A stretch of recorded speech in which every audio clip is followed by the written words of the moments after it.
बिस्मिल्लाहिर्रहमानिर्रहीम। इय्याका नअबुदु व इय्याका नस्तईन।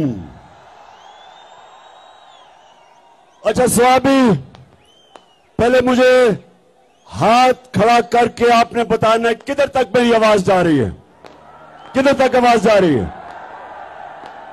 पीछे आवाज जा रही है, पीछे। स्वामी, इस्लामाबाद के आप करीब हो और मैंने जब आपको कॉल देनी है, जब मैं आपको कॉल दूंगा, मैं अपने स्वामी के बाशऊर और दिलेर नौजवानों को, मैं सबको इस्लामाबाद में मिलना चाहता हूं। तैयार हो? हाथ खड़े करके मुझे बताओ कि इस मुल्क की हकीकी आजादी के लिए आप इस्लामाबाद आएंगे? हाथ खड़ा करके बताओ। और जो भी नहीं आ सकता इस्लामाबाद, वो स्वाबी में निकलेगा और बताएगा कि गुलामी नामंजूर, इंपोर्टेड हुकूमत नामंजूर। स्वाबी के नौजवानों, मैं सिर्फ आपको अपने मां बाप के दौर का बताना चाहता हूं। मैं आजाद पाकिस्तान में पैदा हुआ था, मेरे मां बाप गुलाम हिंदुस्तान में पैदा हुए थे, और जब हिंदुस्तान की हम गुलामी कर रहे थे तो 2 दफा जब बरतानिया ने 2 जंगों के अंदर शिरकत की, पहली जंग अजीम और दूसरी जंग अजीम, तो स्वाबी के नौजवानों ये याद रखो, लाखों लोगों ने यहां से लड़े और अंग्रेज के लिए कुर्बानियां दी।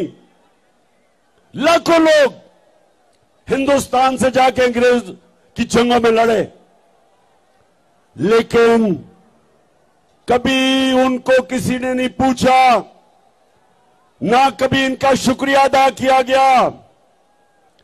अरबों रुपया जो यहां से इकट्ठा करके अंग्रेजों की जंग में लगा, किसी ने नहीं परवाह की, किसी ने शुक्रिया अदा नहीं किया, क्योंकि हिंदुस्तान गुलाम था।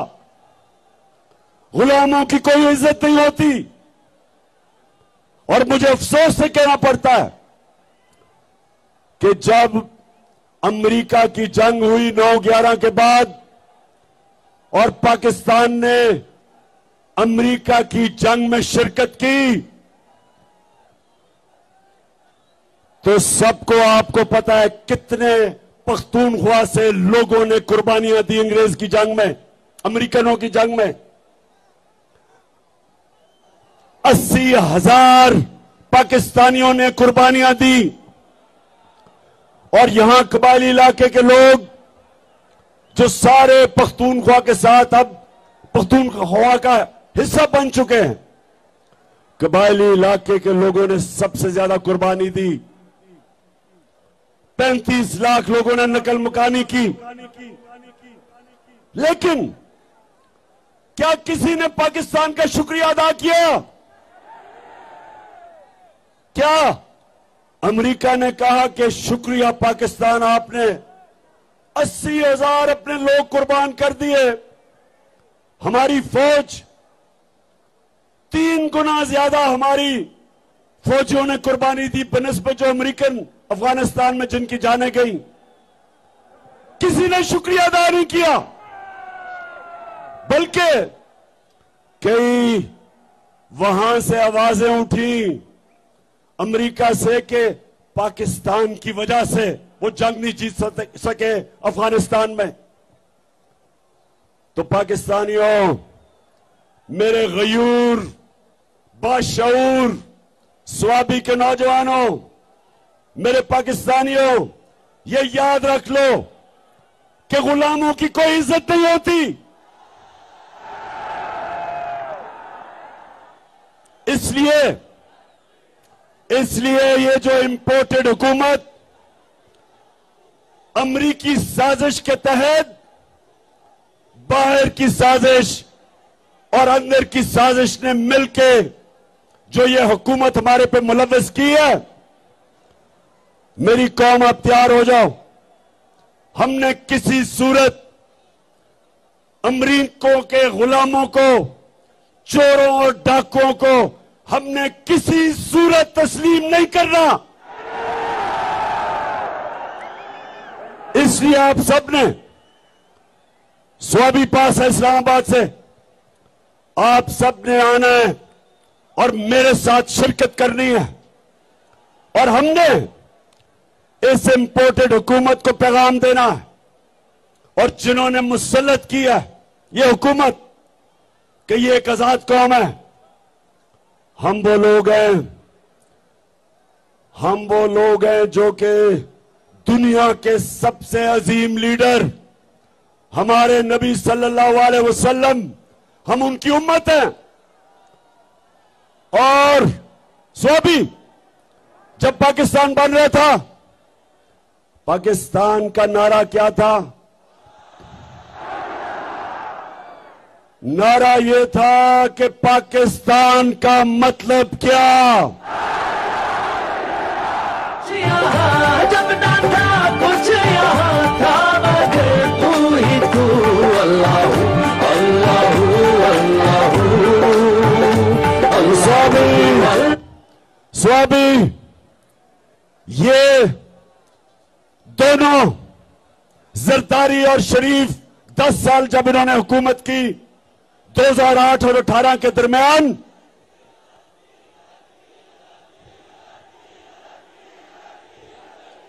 और ठीक कह रहे हो, शुक्रिया याद कराने का, डीजल इनके साथ फिट हुआ था। इन थ्री स्टूजेस ने 10 साल जब हुकूमत की मिलके, तो नौजवानों 400 ड्रोन अटैक हुए पाकिस्तान के ऊपर, 400। और कबायली इलाके में आप जानते हैं कि ड्रोन अटैक क्या होता है? आपको पता है क्या होता है? 4000 मील दूर बैठ के एक कमरे के अंदर कंप्यूटर गेम खेली जाती है, बटन दबा के। 4000 मील दूर अमेरिका में एक आदमी बैठा होता है, सामने कंप्यूटर स्क्रीन होती है उसके, यहां से उसको पैगाम जाता है कि जी इस एरिया में दहशतगर्द है। 4000 मील दूर बैठ के वो बटन दबाता है, बम गिरता है, नीचे कौन मरता है कभी किसी को पता नहीं चला। लेकिन सुने जरा मेरी बात, वहां औरतें बच्चे मरे, बुजुर्ग मरे। एक जगह इन्होंने ड्रोन अटैक किया पजौर में, 64 बच्चे मदरसे में मर गए, 64 बच्चे। एक जगह वजीरिस्तान में ड्रोन अटैक होता है, 7 लोग मर जाते हैं। जो जख्मी होते हैं उनकी चीखों की आवाजें, लोग आते हैं उनको बचाने के लिए। दूसरा ड्रोन अटैक होता है, 7 और लोग मर जाते हैं। सुबह तक लोग डरते हैं जाते हुए करीब, जो जख्मी हैं उनकी आवाजें आ रही होती हैं। सुबह को लोग बचाने जाते हैं, फिर ड्रोन अटैक होता है, 7 और मर जाते हैं, 21 लोग मरते हैं। शादियों पे ड्रोन अटैक, जनाजों पे ड्रोन अटैक। और आप जानते हैं कि एक दफा ना जरदारी के मुंह से एक आवाज निकली, और ये गीदड़ नवाज शरीफ के मुंह से एक दफा अमरीकनों को उसने कहा, इनमें इतनी जरूरत नहीं थी कि अमरीकनों को कहते कि ये सारे इंसानी हुकूक के खिलाफ है। दुनिया का कोई कानून इजाजत नहीं देता कि आप फैसला करें मुजरिम कौन है और आप ही उसको कत्ल कर दें। जज, जूरी, एक्सिक्यूशनर, दुनिया का कोई कानून इजाजत नहीं देता। लेकिन इस मुल्क पे जिनके लिए हम जंग लड़ रहे थे, 400 ड्रोन अटैक हुए। एक दफा इन दोनों ने जुर्रत नहीं की अमेरिका को कहने के लिए कि क्या आप अपने मुल्क में दहशतगर्द के ऊपर ड्रोन अटैक करेंगे? जुर्रत थी इनमें क्या? इनमें यह जुर्रत थी बरतानिया को कहने के लिए कि लंदन में हमारा बड़ा दहशतगर्द जिसने हजारों लोगों को कत्ल करवाया, क्या हमें इजाजत देंगे ड्रोन अटैक करके उसको मारे? तो अगर अपने मुल्क में आप हमें कहते हैं कि अदालत में जाके साबित करो वो दहशतगर्द है, तो हमारे मुल्क में आपने कैसे आपने 400 ड्रोन अटैक किए, बेकसूर लोगों को मारा, औरतें बच्चों को मारा। और ये तो जिनको फिर से इन दो खानदानों को फिर से जो मुसल्लत किया है, इसीलिए किया है कि ये उनके गुलाम हैं, इनमें जुर्रत नहीं है। ये पैसे की पूजा करने वाले हैं, ये पैसे के बुत की पूजा करने वाले हैं। इनके पैसे पड़े हैं बाहर, इनके लंदन में, अमेरिका में पैसे पड़े हुए हैं। ये कभी अपने लोगों के हकूक के लिए, उनके फायदे के लिए, ये कभी अपनी जुबान उनके अपने आकाओं के सामने जुबान नहीं खोलेंगे। इसलिए इनको लेके आए हैं, इसलिए इनको पाकिस्तान पर मुसल्लत किया, क्योंकि इनको पता था कि इमरान खान ना इनको बेच देगा, ना यहां से उनकी किसी जंग में शिरकत करेगा, ना वो अपने मुल्क के मफादात को उनके लिए कुर्बान करेगा, अपने लोगों के फैसले करेगा। क्योंकि इमरान खान का जीना मरना पाकिस्तान में है। इसलिए नौजवानों ये साजिश की गई और इसलिए आपने इस्लामाबाद पहुंचना है। और मगरिब हो रही है, यहीं आपने नमाज पढ़नी है, लेकिन मैं जल्दी जल्दी बात करता हूं। दूसरी बात नौजवानों, दूसरी बात, ये जो लोगों को ऊपर आपके मुसल्लत किया, ये 30 साल से ये दो खानदान, भुट्टो और शरीफों के खानदान 30 साल से इस मुल्क के ऊपर हुक्मरानी कर रहे हैं। इनकी वजह से आज शहबाज शरीफ कहते हैं जी हम तो बेकारी हैं, इसलिए गुलाम हैं। और इनका एक और वजीर कहता है हम तो वेंटिलेटर पे हैं, हम तो अमेरिका की गुलामी करने पे मजबूर हैं। मेरे पाकिस्तानियों, ये आपके सामने ये वो लोग हैं जो दो बुतों की पूजा करते हैं। एक है बुत पैसे का और दूसरा बुत खौफ का। और यही मेरे नबी सल्लल्लाहु अलैहि वसल्लम ने मदीना में आके इन्हीं बुतों को तोड़ा था, खौफ के बुत को तोड़ा था, आजाद किया था। ला इलाहा इल्लल्लाह का मतलब हमें सिखाया था कि हम सिवाय अल्लाह के किसी के सामने नहीं झुकते।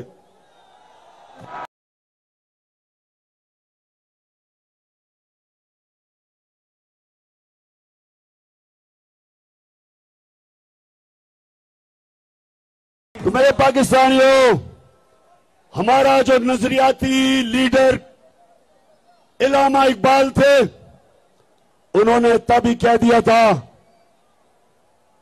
कि हमने इकबाल का शाहीन बनना है, हमने वो लोग बनने हैं जिन्होंने दुनिया की इमामत करनी है। अल्लाह ने इंसान के हाथ में यह चीज छोड़ दी है कि वो या परवाज कर सकता है और वो या जमीन के ऊपर रेंग सकता है। अल्लाह ने कुरान में कहा है कि इंसान जब ऊपर जाता है तो फरिश्तों से ऊपर चला जाता है, और जब वो नीचे गिरता है तो जानवरों से नीचे चला जाता है। ये जो ऊपर बैठे हुए हैं ये जानवरों से नीचे चले गए हैं। एक जानवर भी उतना खाता है जितना उसकी भूख होती है, इनका तो पेट ही नहीं भरता। इसलिए मेरे नौजवानों, हमने अपने मुल्क को बचाने के लिए और आजाद रखने के लिए निकलना है। एक दफा मुल्क के इदारे तबाह हो जाए, मुल्क तबाह हो जाता है। जब चोर ऊपर बैठ जाएं, वो सबसे पहले मुल्क के इदारे तबाह करते हैं। FIA आज हमारी आंखों के सामने तबाह हो रहा है।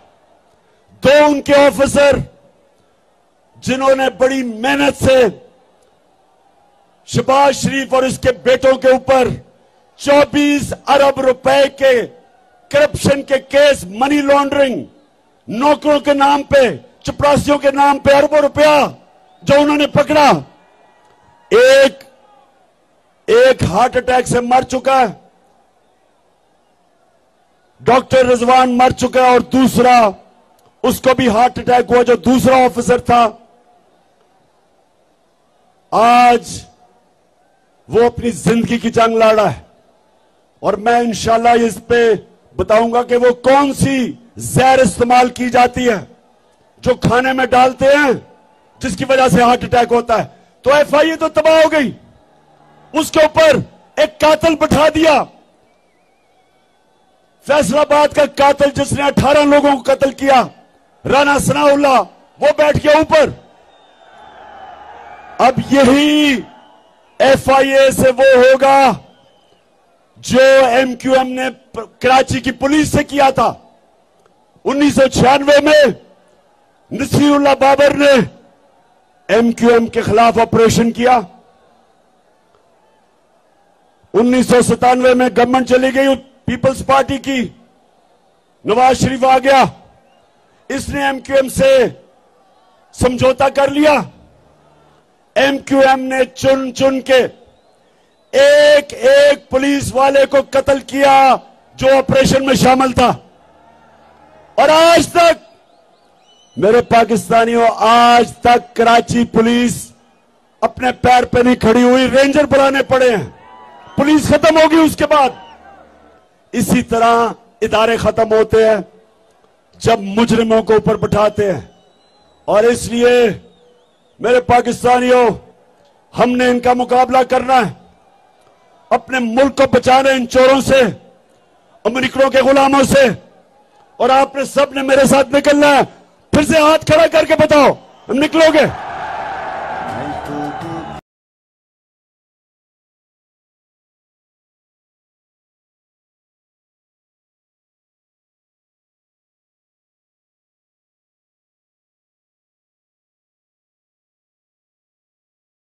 मेरे पाकिस्तानियों, एक चीज याद रख लेना, कौम के ऊपर अटैक हो जाए, बमबारी हो जाए, जापान के ऊपर एटम बम गिर गया, कौम फिर भी खड़ी हो जाती है, अपने पैर पर फिर भी खड़ी हो जाती है।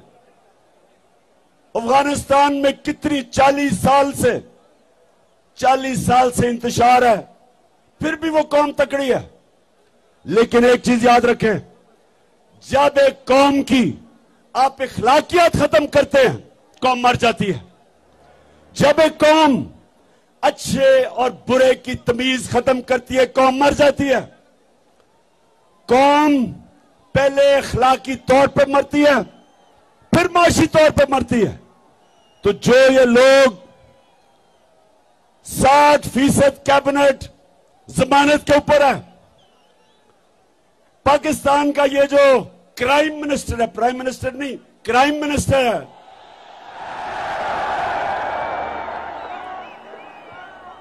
इसके ऊपर ये जमानत पे भी है, और इसके ऊपर और बेटे जो चीफ मिनिस्टर है, इनके ऊपर सिर्फ FIA में 24 अरब के केसेस हैं, नैब में अलग केसेस हैं। जो इसका भाई लंदन में बैठ के पाकिस्तान के फैसले कर रहा है, वो सजा याफ्ता है, मफरूर है, डाकू है, चोर है, झूठा है।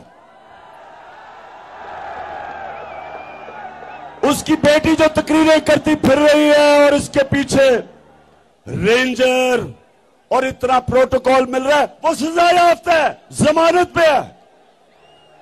तो जिस मुल्क में इस तरह के लोगों को बड़े बड़े ओहदों पे बिठा दिया जाए, उस मुल्क की अखलाकियात तबाह हो जाती है। कौन मेहनत करेगा?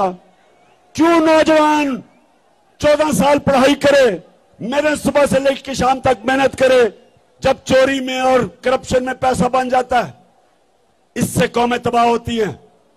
चाइना जब उठा और आज दुनिया में सबसे तेजी से तरक्की कर रहा है, 450 वजीरों को उसने करप्शन में पकड़ा। पिछले 7 सालों में 450 वजीरों को करप्शन में पकड़ा। कोई कौम तरक्की नहीं कर सकती जब तक उसकी अखलाकियात ऊपर ना हो।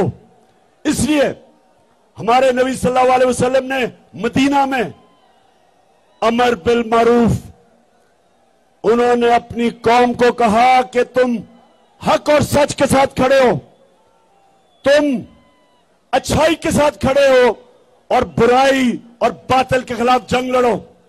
ये हुक्म है अल्लाह का, ये कुरान में है, अमर बिल मारूफ। इसके ऊपर एक माशरा खड़ा होता है। तो जब माशरे के बड़े बड़े ओहदे उसके बड़े बड़े मुल्क के मुजरिम ले ले, वो माशरे का कोई मुस्तकबिल नहीं है। इसलिए स्वाबी, आपने इस्लामाबाद पहुंचना है,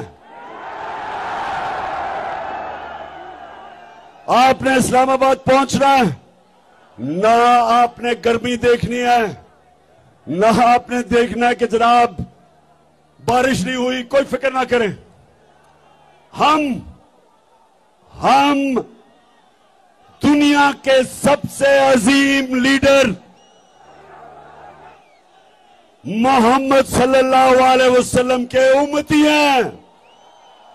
हमें कोई खौफ नहीं है। अल्लाह कुरान में कहता है, जो लोग मान ले अल्लाह उनके खौफ दूर कर देता है। हमारे में कोई खौफ नहीं है। और हम इंशाअल्लाह इन चोरों को, इन गुलामों को, इनको इंशाअल्लाह कभी तस्लीम भी नहीं करेंगे। हम सिर्फ एक चीज चाहते हैं, इलेक्शन की डेट दो, इलेक्शन करवाओ, इलेक्शन करवाओ। हम चाहते हैं कि पाकिस्तान के लोग फैसला करें कि इस मुल्क की क़यादत कौन करेगा। हम कोई इंपोर्टेड हुकूमत को नहीं मानते। तो आखिर में मेरे स्वाबी के बाशऊर और दलेर नौजवानों,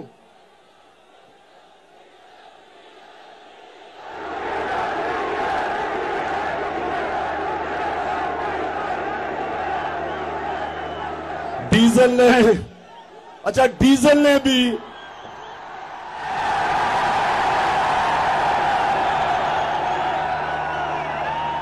ने वो मिनिस्ट्री नहीं ली।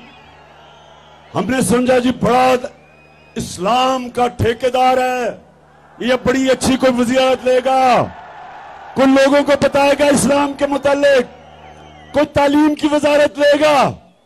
लेकिन उसने वजारत ली है सड़कों की, जिसमें पैसा बनता है, कमीशन बनती है। डीजल का भी, वैसे मैं डीजल का भी देख रहा हूं कि ये जो सारे इकट्ठे हो गए इमरान खान को हराने के लिए, इंशाअल्लाह इन सारों का इकट्ठा जनाजा निकलेगा। स्वामी, मैं फिर से आपके जुनून और आपके शऊर का आपका शुक्रिया भी अदा करता हूं, आपको खराज तहसीन पेश करता हूं। मैं यहां अपनी टीम असद कैसर आपको और शराम तरक्की और आपकी फैमिली और मेरे बाकी सारे पुराने जब मैं शुरू में स्वाबी आता था तो छोटे छोटे बच्चे थे, आज सफेद बाल हो गए उनके। मैं आप सबको आज खिरादे तहसीन पेश करता हूं कि आपने मेरे साथ इतनी ऊंच नीच में इतना मेरे साथ वक्त गुजारा। आप बुरे वक्त में भी मेरे साथ खड़े हुए।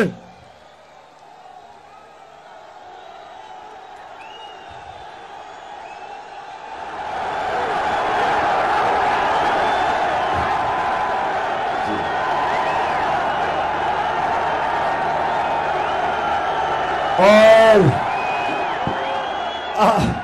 एक और चीज मैं ये जरूर कहूंगा कि मैं आज सारे पाकिस्तान के सामने ये कह रहा हूं कि वैसे पख्तूनख्वा को मैं खास खिरादे तहसीन इसलिए पेश करता हूं,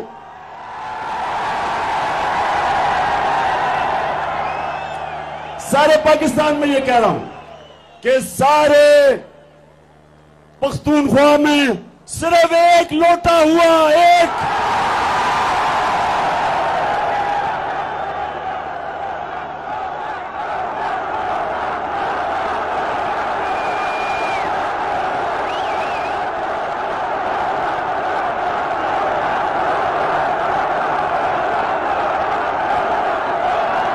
बड़ी बात है। इसका मतलब कि यहां वफादारी भी ज्यादा है, यहां ईमान भी ज्यादा है, या माशाल्लाह आपकी अखलाकियात भी ज्यादा है। हालांकि कल फैसलाबाद के लोगों को मैंने कहा, वैसे जिस तरह फैसलाबाद में कल लोग निकले हैं, मैंने कभी अपनी जिंदगी में इस तरह की जोश और जज्बा फैसलाबाद में नहीं देखा। लेकिन मैंने एक गिला किया फैसलाबाद से, मैंने एक गिला किया, मैंने कहा फैसलाबाद सबसे ज्यादा लोटे फैसलाबाद से निकले थे। और उन्होंने मेरे से वादा किया कि एक भी लोटा अगला इलेक्शन फैसलाबाद से नहीं जीतेगा इंशाल्लाह। अब सारे पाकिस्तान को पता है कि लोटे कौन थे, लेकिन इलेक्शन कमीशन को नहीं अभी तक समझ आ रही लोटों की। इलेक्शन कमीशन सारी दुनिया के सामने वो लोटे हुए हैं, लेकिन इलेक्शन कमीशन नुक्ते ढूंढ रहा है किसी तरह उनको बचाने के लिए।